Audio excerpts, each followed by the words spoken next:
In my previous video I showed how I fitted a set of aftermarket foot pegs. I bought them with 40mm extension option and I've now fitted these. Lowering by 40mm has made a really big difference to the comfort. My long legs are nowhere near as cramped. Of course this is a compromise as it lowers the ground clearance when cornering. After fitting the lowered pegs, there's a bit of farting around to be done. The gear lever needs to be lowered.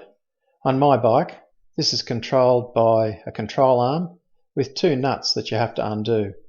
One's a right-hand thread and one's a left-hand thread. And of course I can never remember which is which, so just be gentle when you release the nut.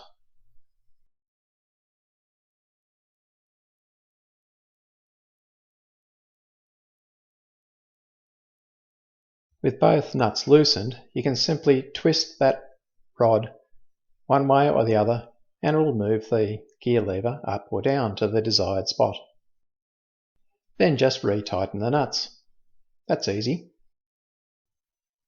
When I lowered the gear lever on my bike, I found that the gear lever was too short for my big fat boots and it was difficult to change gears. So I welded on an extension that made the gear lever a little bit longer. Now it's perfect. Lowering the brake lever is a bit more fiddly, at least on my bike. Looking at the other end of the brake lever, you'll see there's a lever arm that actuates the brake.